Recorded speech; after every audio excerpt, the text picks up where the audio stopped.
Gracias, Sergio. Gracias a todos ustedes por estar aquí. Gracias al instituto. Yo me siento aquí en casa y sí tengo una relación con el presidente Cardoso. Yo no entiendo por qué el presidente Cardoso decidió que era más importante ir al entierro que estar acá. Pero bueno, hay las excusas. Sí.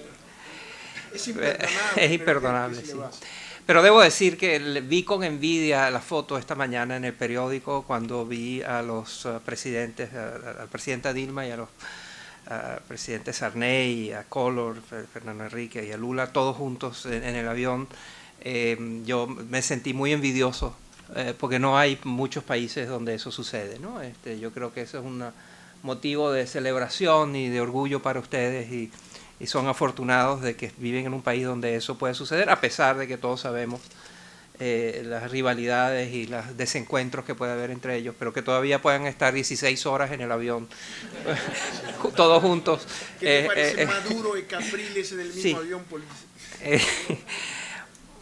Así que bueno, en una audiencia como la de ustedes, yo no tengo que decir demasiado sobre el tema y más bien quería tener una conversación con ustedes. Entonces voy brevemente a darles algunas provocaciones con la esperanza que tengamos una conversación, ¿no? Todos ustedes tienen intuiciones de que está pasando algo con el poder, de que el poder tal como lo habíamos entendido antes está pasando algo. Lo principal y lo más obvio que está pasando es que está cambiando de manos. Y estamos viendo cómo está cambiando, está pasando de Europa y de Estados Unidos al Asia. El Asia es cada vez más importante, la distribución del poder del mundo. Estamos viendo cómo está pasando de grandes empresas establecidas a los startups que son ágiles y capaces de lograr segmentos de mercado y éxito empresarial rápidamente. Estamos viendo cómo puede pasar, está pasando de los palacios presidenciales y las casas de gobierno a las calles y a las plazas, y lo estamos viendo hoy en Tailandia y en Ucrania, y lo hemos visto en la primavera árabe. Estamos viendo también cómo en algunos países está pasando de los hombres a las mujeres, ¿no? Todavía estamos muy lejos del 50-50, pero ciertamente comparado con la situación era hace 20 años o 30 años, hay cierto progreso en ese ámbito. Así que el poder está cambiando es algo que creo que es fácil de aceptar. Pero yo creo que la tesis central del libro es que el poder no solo está moviéndose, sino que se está degradando. Que cuando el poder pasa de A a B, lo que llega a B, cuando a B le llega el poder, él puede hacer menos con ese poder. Que el poder, el tema central, el mensaje central del libro, es que en el siglo XXI, entramos al siglo XXI con una situación en la cual el poder es más fácil de obtener, más difícil de usar y más fácil de perder. Y que eso está pasando en todas partes, o sea, en toda la geografía del planeta, y que además está pasando en todas las actividades humanas. En todas las actividades donde el poder importa, esto está ocurriendo en las estructuras políticas y en el mundo de los negocios, en el mundo militar y en el mundo de las iglesias, en el mundo de la filantropía y en el mundo de las redes criminales. Y en general, donde hay seres humanos interactuando y donde el poder importa, esto está pasando. La manera de ejemplificarlo, la manera de ejemplificarlo, creo yo, y quizás ponerlo en perspectiva, antes de tener toda una disquisición teórica, es dando algunos, yo les voy a decir, unos nombres que van a iluminar esto para ustedes. Porque el Papa Benedicto. El Papa Benedicto fue el primer papa que renunció en 700 años. Y claramente cuando renunció dijo que era por su avanzada edad, pero básicamente dijo, están pasando cosas que yo sé que yo no puedo enfrentar eficazmente y que es mi deber, por lo tanto, si soy responsable, yo tengo que decir que yo no tengo el poder para enfrentar lo que está pasando con el Banco Vaticano y con los problemas y los diferentes escándalos que había, etcétera, etcétera. Ese es uno. Otro nombre que creo que ilustra esta conversación, Mohamed Morsi. Si Sergio me hubiera invitado hace 5 años aquí y yo les hubiera dicho, en Egipto Mubarak va a caer. Y va a caer porque unos tipos van a tomar una plaza que se llama Tahrir Square. Y va a haber elecciones. Y va a ganar los hermanos musulmanes. Y uno de ellos va a ser presidente. Ustedes no me lo hubieran creído. Bueno, todo eso pasó. Y ganó Mohamed Morsi. Y Mohamed Morsi llegó al palacio presidencial y se sentó en el escritorio de Mubarak y creyó que él era Mubarak. Y para descubrir que no era y que podía hacer muchas menos cosas y que tenía menos autonomía que la que tenía Mubarak. Y Morsi es un ejemplo de que el poder es más fácil de obtener, muchísimo más difícil de usar y más efímero. Morsi fue muy breve en su poder. Les voy a dar otro ejemplo. Kodak. ¿Quién aquí no ha usado una película Kodak o si estuviéramos en Estados Unidos, quién aquí no hubiera tenido un Kodak moment, ¿no? Con todo lo que tiene que ver con fotografía durante un siglo, fue muy dominado por Kodak. Bueno, Kodak está en bancarrota, Kodak ya no existe. Pero por casualidad, al mismo tiempo que Kodak estaba iniciando el proceso judicial de liquidación, una compañía en el ámbito de la fotografía que tenía 13 empleados, 13 empleados, que yo juego y digo que tienen de edad promedio 13 años, pero no es así, pero 13 jóvenes tenían una compañía que tenía 3 años de vida y la vendieron por $1.000 millones en el área de fotografía. Esa compañía se llama Instagram. Entonces, si ustedes le hubieran preguntado a Kodak, que la junta directiva de Kodak, bueno, tú te imaginas que tú desapareces y en tu lugar, entre otras, va a haber una compañía que es básicamente un app en tu teléfono. Es muy difícil de imaginar, ¿no? El otro ejemplo es el Washington Post. De nuevo, si hace 5 años yo les hubiera dicho, ustedes saben que el Washington Post, que es un ícono del periodismo mundial, los Pentagon Papers y los Watergate y todo lo que eso significa, es el periódico más importante de la capital de un país importante. Bueno, lo van a vender. La familia Graham lo va a vender y se lo va a vender no a Amazon, sino al dueño de Amazon, que va a hacer una cosa que es medio filantrópica para salvar al periódico, y el periódico se vende. Pero además se va a vender, este es un periódico que tiene rotativas y camiones y activos físicos, y fue vendido en $250 millones, ¿no? Un año antes, el Huffington Post, que no tiene activos, no tiene historia, fue vendido por $350 millones. Y el Huffington Post como ustedes saben, es un agregador, es una publicación que simplemente recoge lo que otros han producido, el contenido de otros, lo transforma un poco y lo publica, y fue vendido por $100 millones más que el Washington Post. Y el otro ejemplo que también creo que ilustra este tema es el Tea Party. Este es un pequeño grupo de extremistas que logra poner de rodillas al Estado en Estados Unidos y logra cerrar el gobierno de los Estados Unidos. Y finalmente, un ejemplo muy interesante, por supuesto, es Edward Snowden y Wikileaks y Manning y Assange y todo eso. Cada uno de estos ejemplos, muy deliberadamente los he escogido, como ustedes ven, del mundo de la religión y del mundo de los negocios, es para ilustrar esta temática general.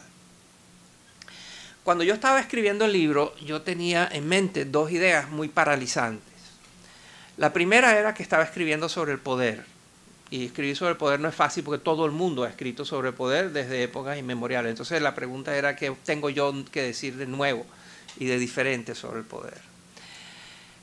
Y la segunda es que yo estaba muy consciente que lo que yo quería decir sobre el poder iba en contra de la narrativa dominante sobre el poder. La narrativa dominante es que el poder se está concentrando y que los bancos y las grandes empresas y Putin y los chinos están concentrando todo el poder, y yo estoy diciendo que no, que es lo contrario.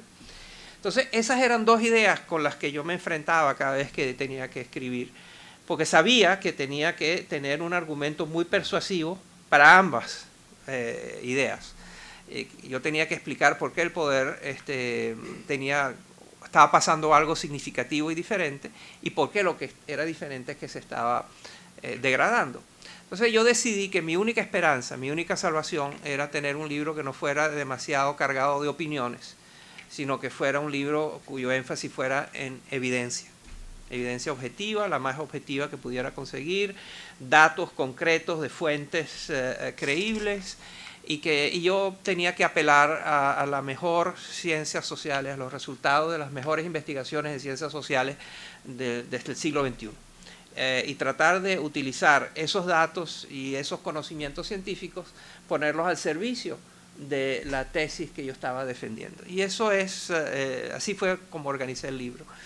Entonces el libro tiene capítulos sobre cada uno, tiene unos capítulos que introducen la idea, y después tienen capítulos sobre qué está pasando con los militares y qué está pasando con la filantropía y qué está pasando con los políticos y con la geopolítica y con la cultura, etc. Entonces yo no los voy a aburrir con todo eso, pero les voy a dar algunas pinceladas de algunos ejemplos que creo que servirán para animar la conversación. Una de las áreas más interesantes donde está pasando esto que estoy describiendo tiene que ver claramente con la política, ¿no?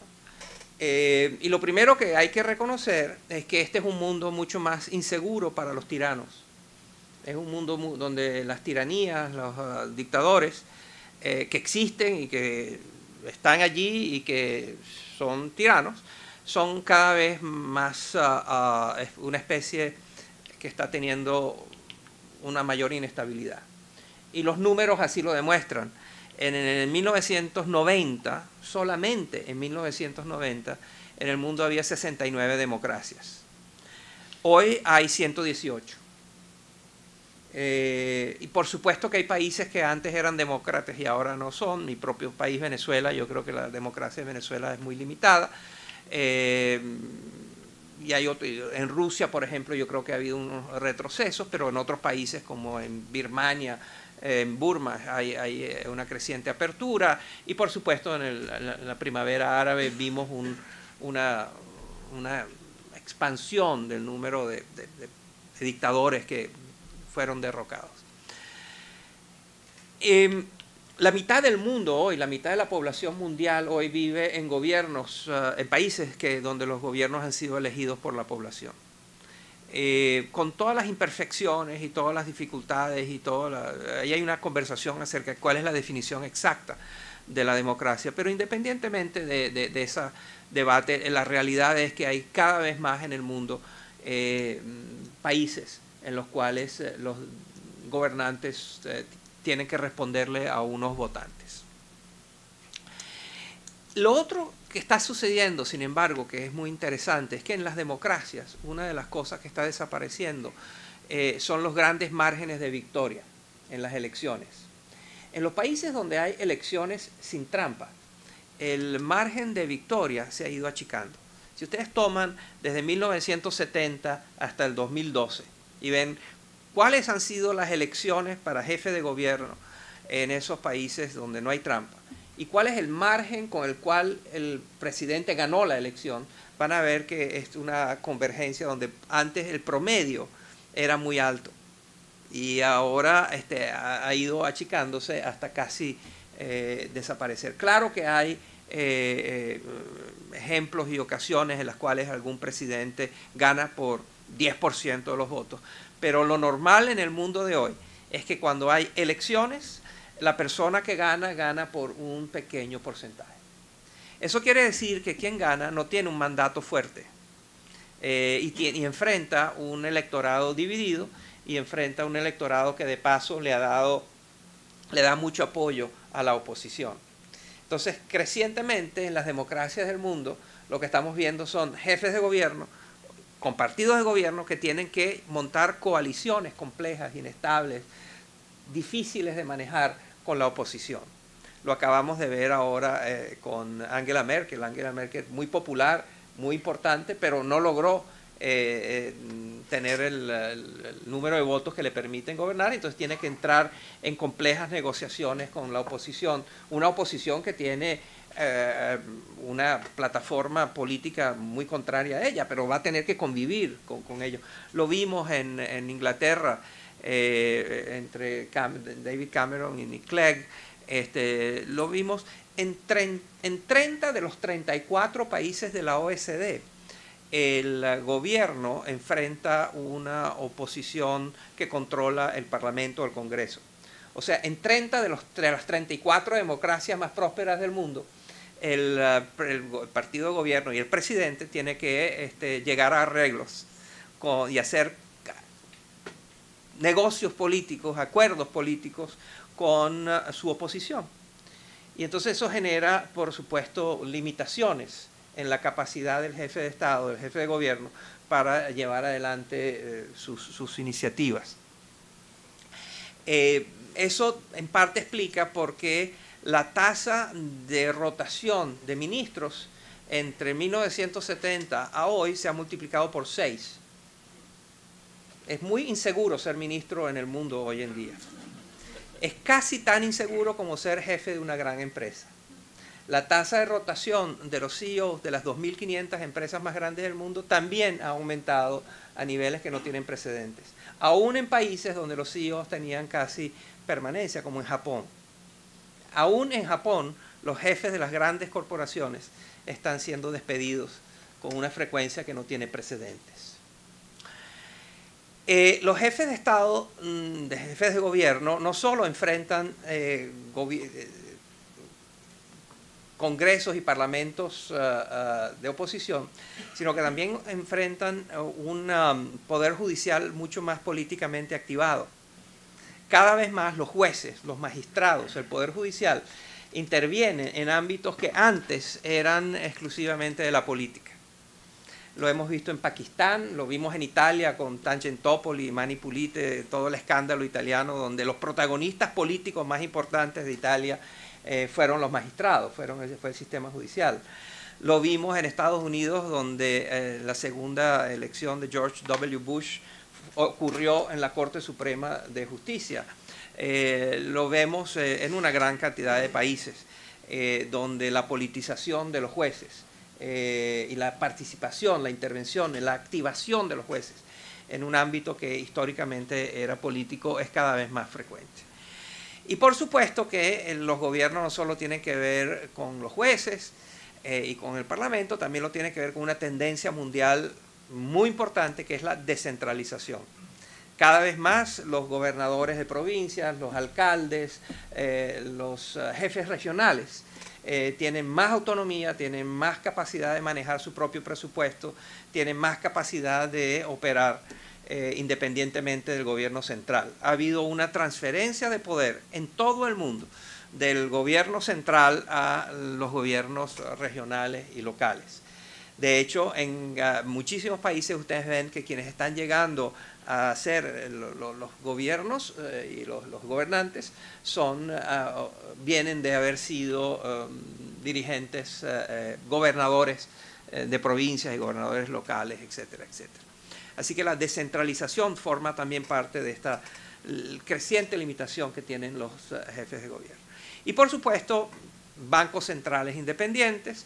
Y estos son actores dentro del Estado, pero fuera del Estado ustedes tienen unos medios de comunicación mucho más autónomos, tienen los bloggers y las redes sociales, tienen las organizaciones no gubernamentales y los organismos multilaterales, el sistema financiero internacional, etc. Entonces, una imagen que transmite esto muy bien es Gulliver, el capitán Gulliver atado por miles de pequeños hilos al piso. Y con mucha limitación de actuar. El gigante amarrado por miles de hilos que limitan su capacidad de su movilización. Esto yo no estoy diciendo que un jefe de gobierno no tiene poder. Yo creo que Dilma Rousseff tiene mucho poder. Yo creo que Barack Obama y Xi Jinping y Vladimir Putin son gente muy poderosa. El señor Hollande y David Cameron. Yo creo que son gente poderosa. Lo único que estoy diciendo es que tienen más restricciones para actuar y que sus rangos de posibilidades y que hay opciones que en el pasado existían, que ahora ellos no están disponibles para ellos, ¿no? Una de las consecuencias que tiene esto es la aparición creciente en las democracias del mundo de lo que Frank Fukuyama ha llamado las vetocracias, que son sistemas políticos en los cuales hay una proliferación de actores, de protagonistas, que tienen el suficiente poder para bloquear, pero nadie tiene el suficiente poder para imponer. Entonces todos tienen el poder suficiente para trancar el juego, para bloquear, para vetar, por eso lo llama la vetocracia. Y eso lo estamos viendo en una gran cantidad de países donde se tranca el juego, donde todo el mundo tiene un poquito de poder, pero nadie tiene el suficiente poder para llevar adelante ciertas cosas. Eso también lo podemos ver en el sector privado, después volveré al tema, pero en el sector privado también es posible que haya vetocracias. Otro de los ejemplos de las secciones que hay en el libro, que es muy interesante, es el tema del poder con el uso de la fuerza. Esos son básicamente las Fuerzas Armadas. Y ahí también están pasando transformaciones que no tienen precedentes en la historia, ¿no? Al Qaeda se estima que el 11 de septiembre, los ataques de 11 de septiembre en Nueva York, Pensilvania y Washington de Al Qaeda costaron $500.000. La reacción de los Estados Unidos a esos ataques es 3.300 trillones de dólares. Eso yo no sé cómo se dice en español, 3.3 trillones, eso es en inglés, pero es 3.3 con muchísimos ceros, ¿no? En términos más manejables, el equivalente es que por cada dólar que gastó Al Qaeda, los Estados Unidos gastaron 7 millones de dólares.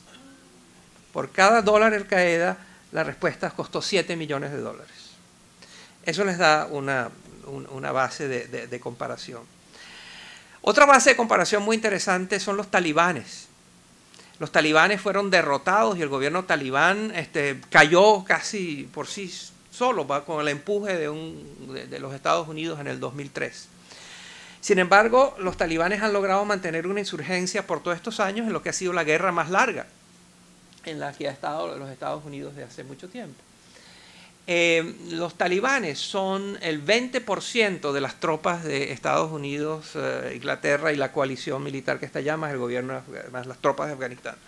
O sea, por cada talibán hay 5 soldados, efectivos militares de la coalición que los enfrenta. Y bueno, los talibanes no están ganando, pero el otro lado tampoco. Entonces este es un ejemplo de lo que está pasando con lo que yo llamo los micropoderes que enfrentan los mega jugadores de siempre. Los micropoderes no ganan, pero le niegan a los mega jugadores la capacidad de hacer lo que quieren. La capacidad de negar de los micropoderes es muy importante. Y eso tiene, creo que una manera de ilustrar lo que está pasando con el mundo militar tiene que ver con, si yo les pregunto, ¿cuáles son las tecnologías militares más transformadoras e importantes del siglo XXI? Hay 2. Uno son los drones, que es claramente.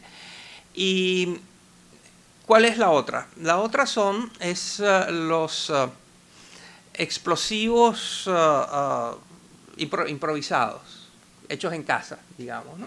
Que básicamente es un explosivo, una bomba, junto con un aparato electrónico, un teléfono celular o un abridor de garaje que tú lo puedes hacer explotar a distancia. Estos IEDs, en las siglas en inglés, son básicamente minas terrestres. Las minas terrestres en la Segunda Guerra Mundial fueron la causa del 5% de las bajas del ejército de los Estados Unidos. En la Segunda Guerra Mundial, las minas, 5%. En Afganistán, los IEDs son el 85% de las bajas de los Estados Unidos. 85%, del 5% al 85%. Y hay un caso que creo que es muy interesante porque es importante y no ha sido suficientemente discutido. Tiene que ver con el cierre, la semana en que Angela Merkel estaba cerrando su campaña electoral. Y estaba teniendo, era un domingo en septiembre pasado, en la ciudad de Dresden. Y un cielo azul, y estaba ella en un escenario dando un discurso, y al lado estaban los dignatarios, incluyendo el ministro de Defensa de Alemania. Y era todo muy positivo y muy alegre porque estaba claro que Angela Merkel iba a ganar las elecciones que iban a ocurrir próximamente. Mientras ella estaba hablando, se oye un zumbido. Y todo el mundo se queda viendo y es un pequeño drone que llega y se le para enfrente a Angela Merkel y después se cae y se rompe a 2 metros de sus pies. Angela Merkel tiene una sonrisa nerviosa y el ministro de Defensa tiene una sonrisa, tiene una mirada de pánico. Todo esto lo pueden saber ustedes si se meten en YouTube, hagan Angela Merkel drone Dresden y van a ver la escena.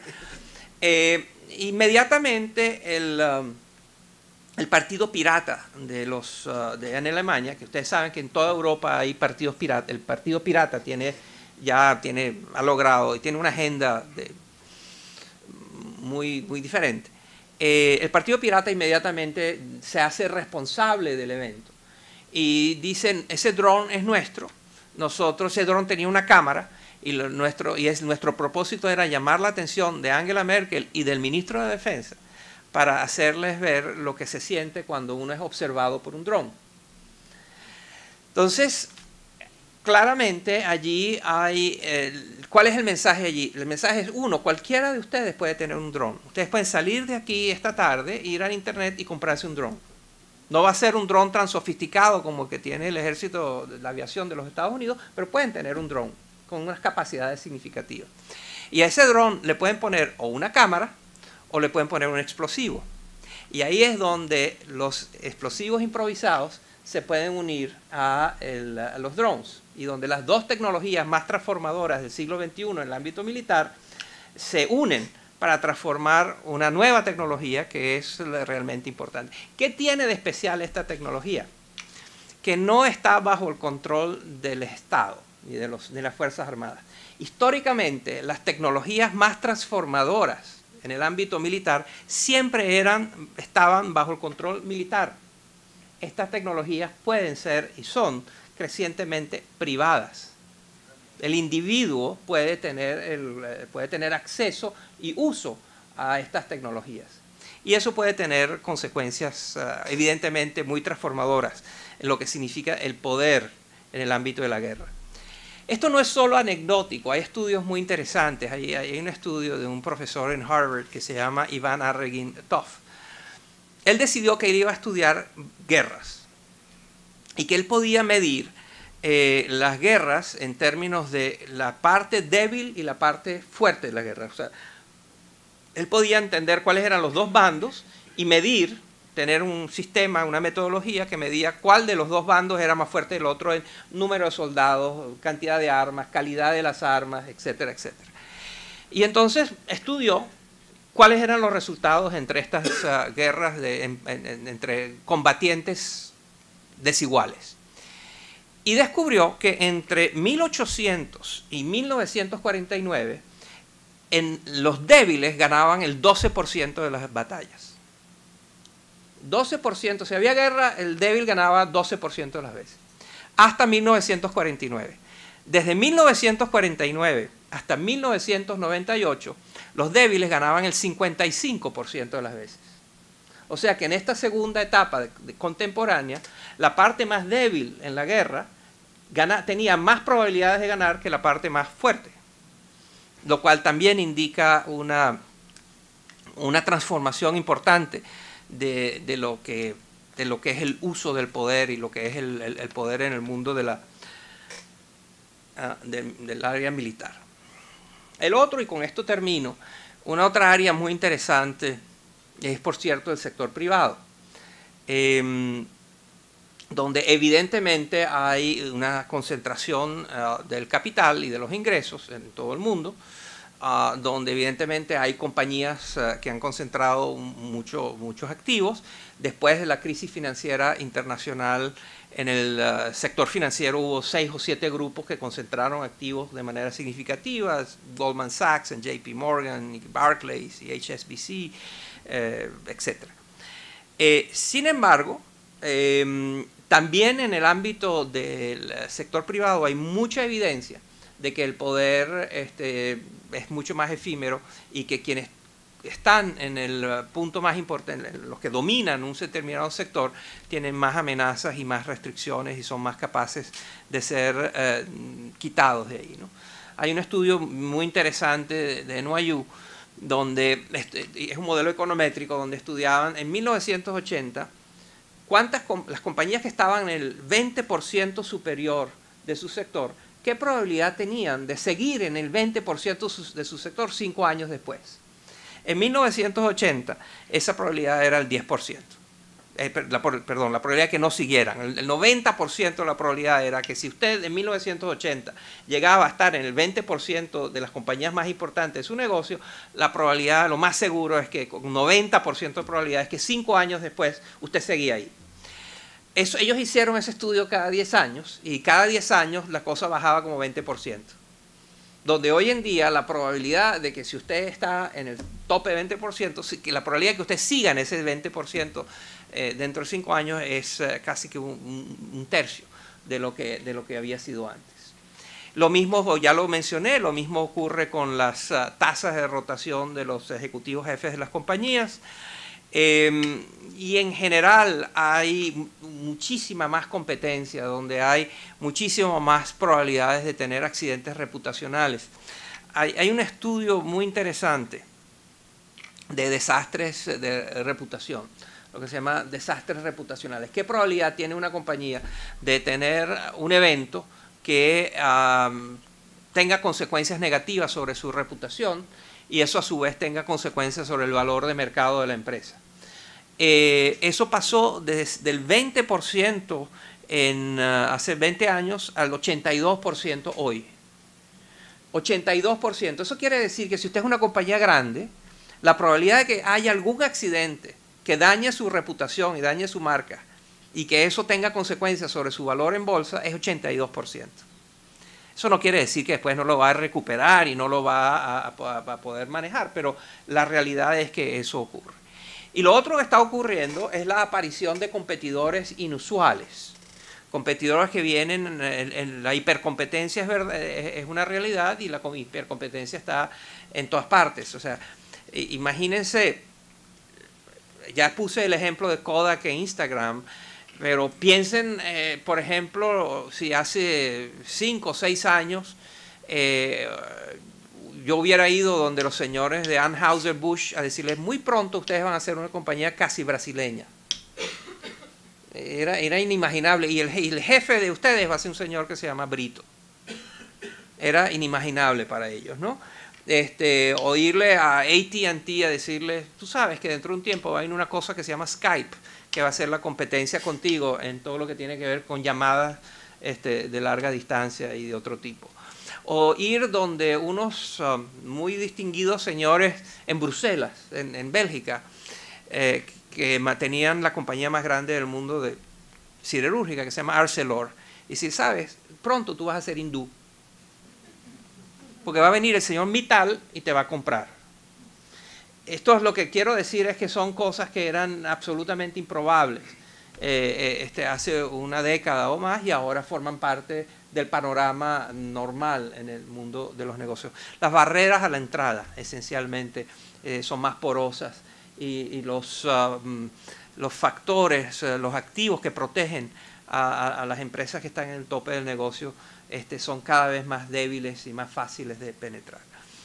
Tengo más ejemplos, pero bueno, un ejemplo que es muy interesante, el de los medios de comunicación. Estoy seguro que no hace falta explicar lo que está pasando con los medios de comunicación y lo que está pasando desde los periódicos, que es lo más obvio, pero lo que está pasando con los cines y lo que está pasando con la televisión y lo que está pasando con todo lo que es medios de comunicación y producción y distribución de contenidos.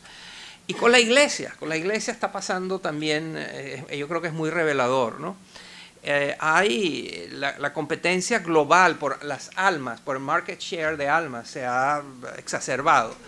Y hay una situación de los oligopolios que operan en ese mercado han tenido una disrupción muy importante, ¿no? En América Latina es donde hay más católicos en el mundo, hay 1.200 millones de católicos en el mundo. Sin embargo, a las tasas actuales, la Iglesia Católica está perdiendo fieles en América Latina, en África, en Filipinas y en Asia, en partes de Asia. La Iglesia Católica se está contrayendo.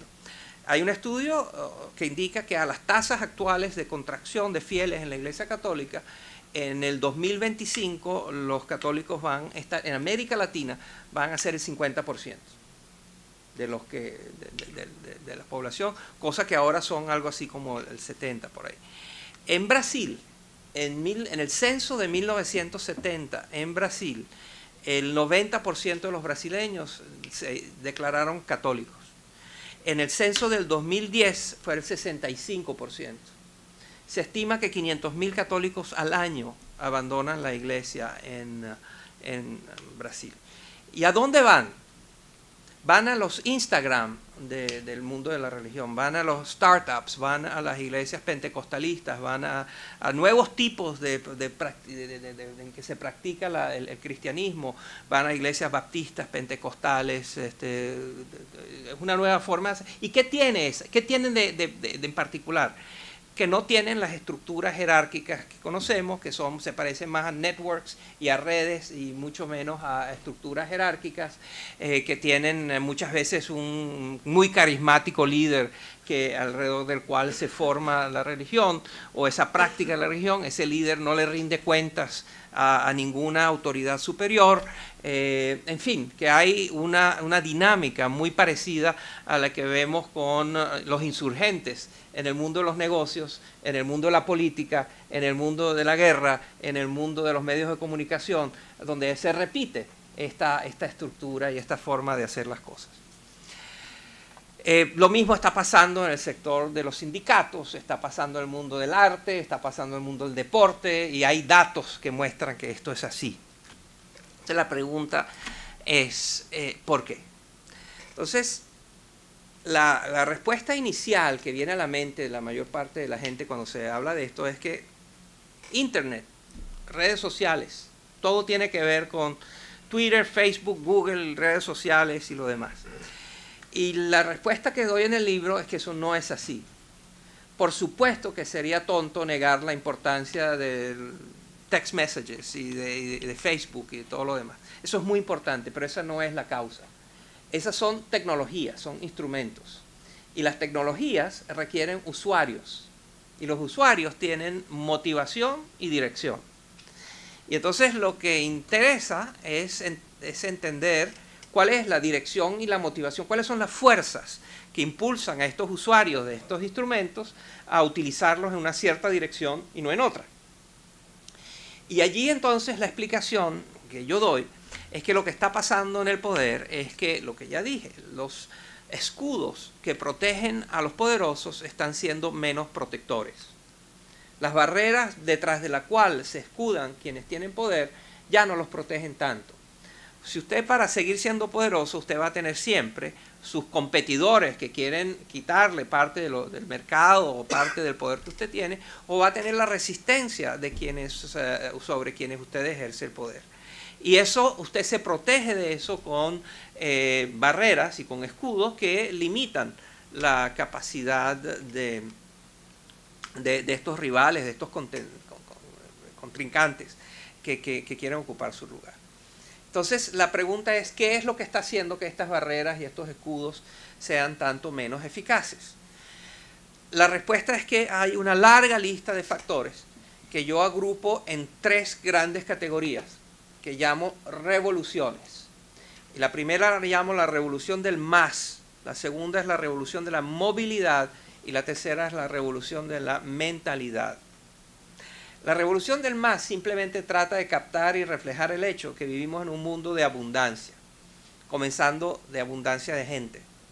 A la humanidad le tardó hasta el año 1950 llegar a tener 2.000 millones de personas viviendo en el planeta. Ahora nosotros añadimos 2.000 millones de personas cada 20 años. Somos 7.000 millones ahora, vamos a hacer 7.000, 9.000 dentro de poco. Pero no solo somos más, sino somos más jóvenes. Este es el planeta más joven que ha habido en la historia. La edad promedio es la más joven en términos de proporción con la población. Inequitativamente distribuida, puesto que hay países viejos, hay países como Japón, como países europeos, Italia, España, Rusia, Estados Unidos, donde la edad promedio son países que están envejeciendo. Pero en promedio el mundo es más joven. Brasil es un país muy joven, América Latina es una región muy joven, África es joven, etc. Entonces, es un mundo con una abundancia enorme de gente, con una abundancia enorme de jóvenes. Hoy en el mundo hay 3 veces más personas con menos de entre 18 y 30 años de los que había en 1950. Hay una abundancia de jóvenes, pero no solo eso, sino que además nunca antes en la historia del mundo había tanta gente viviendo en ciudades. En el 2007, por primera vez en la historia, se llegó a que hubiera más seres humanos viviendo en ciudades que en el campo. O sea, es un mundo más urbano, más poblado, más joven, más urbano y más próspero. Los números de prosperidad son enormes. La economía mundial hoy es 5 veces más grande de lo que era en 1950. En términos de ingreso per cápita es 3,5 veces más grande de lo que era. En la década pasada, según la Organización Mundial del Trabajo, 38.000 personas al día salieron de la pobreza. Todos los días, 38.000 personas dejaron de ser pobres durante una década en todo el mundo. Según el Banco Mundial, el porcentaje de la población que vive en pobreza absoluta pasó del 43% en 1980 al 17% en el 2010. Ahora, esto no solo hay más prosperidad, sino que hay más abundancia de todo. Hay más abundancia de partidos políticos, de ideologías, de compañías, de ONGs, de religiones, de instituciones, de universidades. Escojan cualquier actividad humana y vean cuál era el número en 1990 o en el 2000 y cuál es el número hoy, y van a ver que todo tiene una explosión en cantidades. El consumo calórico, cuánto come la gente, cuánto está en la educación. Escojan cualquier indicador que traza la experiencia humana y van a ver que en los últimos 20 años ha tenido un crecimiento exponencial. La abundancia es la característica de estos tiempos. La abundancia inequitativamente distribuida, por cierto, pero abundancia mayor. Por primera vez ahora en América Latina hay más población que pertenece a la clase media que a los pobres. Eso es un dato extraordinario, es un dato del Banco Mundial. Y eso tiene, la expansión de las clases medias tiene una implicación gigantesca para el tema del poder, como ustedes se podrán imaginar. Pero no solo tenemos más de todo, sino que eso más que tenemos se mueve más. Y esa es la revolución de la movilidad. Entonces se mueve la gente y se mueven las ideologías y se mueven las enfermedades y se mueven los negocios y se mueve el dinero y se mueve la fe y se mueve las ONGs y se mueven los activistas y se mueve la información. Todo se mueve más. En estos momentos en el mundo hay 214 millones de migrantes, de gente que vive fuera de su país. Eso es 37% más de lo que era hace solo 20 años. El año pasado se rompió por primera vez en la historia la barrera de 1.000 millones de turistas en el mundo. El año pasado 1.000 millones de personas hicieron una maleta o un morral y se fueron a visitar otro país. El número de... El comercio ha pasado de ser el 5% del PIB mundial a ser el 32% en el 2011, a pesar de la crisis. Ustedes conocen todo lo que tiene que ver con la conectividad, con la comunicación, con la facilidad de interactuar a largas distancias. Estamos viviendo en un mundo donde todos somos vecinos. a pesar de que nos separe un océano o un continente. Y entonces esas dos revoluciones, la revolución del más y la revolución de la movilidad, por supuesto, nutren un importante cambio en la mentalidad, y es la revolución de la mentalidad. Cambios en valores, en aspiraciones, en expectativas. Hay un video que es fantástico, lo pueden también ver en YouTube. Es una publicidad de una joyería en la India, donde se ve a una señora que está escogiendo joyas porque se va a casar. Como ustedes saben, en la India es muy importante que las novias tengan muchas joyas porque ellas se mudan a la casa de los suegros y lo que tienen sobre ellas es lo que tienen, ¿no? Entonces hay una implicación cultural muy importante en términos de las joyas. Hasta ahí no hay nada especial. Una novia, una señora en la India que se va a casar y que está cogiendo oro y joyas. El detalle de esa publicidad es que lo estaba haciendo con su pequeña hija de 10 años. Eso quiere decir que esa señora está divorciada, tiene una hija y se está casando con otra persona. Eso en la India era inaceptable, era culturalmente inaceptable. Cuando una mujer se divorciaba, se quedaba divorciada para siempre. Y ahora, en cambio, forma parte de la publicidad. En la India también los divorcios han tenido un aumento extraordinario entre personas de la tercera edad, entre parejas de la tercera edad, iniciadas por las mujeres. Son las señoras mayores que forman parte de matrimonios arreglados que ya no quieren vivir con el viejito. Esto es lo más dramático. Y lo mismo está ocurriendo en los países del Golfo. Esto no son anécdotas, pero son anécdotas que tienen bases, hay evidencia fuerte. La Universidad de Michigan desde hace 40 años o algo así, lleva a cabo lo que se llama el World Values Survey, que es una encuesta en países donde ellos captan, es una encuesta representativa del 85% de la humanidad. Y desde hace 40 años le preguntan siempre lo mismo, sobre valores, qué piensas, qué crees, qué opinas, sobre una gran cantidad de cosas. Y si ustedes lo pueden ver en internet, si entran y ven qué ha pasado en los últimos 10 años, es como si fuera un planeta diferente. Es como que el mundo tiene otro tipo de habitantes, en términos de expectativas, aspiraciones, qué se tolera, qué no se tolera, qué se espera, qué se exige, de lo que era el mundo de hace 20 o 30 años. Es un planeta de gente diferente, donde tú a tus empleados no puedes ir y decirle tú vas a hacer esto porque yo digo que lo hagas. Lo puedes hacer, pero terminarás teniendo un grupo de empleados muy mediocres, donde los votantes tienen exigencias diferentes, donde la relación con el poder, la relación con la autoridad, donde la tolerancia por los diferentes ha aumentado muchísimo. Entonces, la revolución del más está abrumando las barreras que defienden a los poderosos, las hacen menos defensivas. La revolución de la movilidad permite que los contrincantes puedan darle la vuelta y circundar y entrar por otro lado a atacar a los poderosos. Y la revolución de la mentalidad está corroyendo y minando las barreras por debajo. Las tres juntas generan este mundo en el cual el poder es más fácil de obtener, más difícil de usar y es más fácil de perder. Dejémoslo hasta aquí y comenzamos la conversación.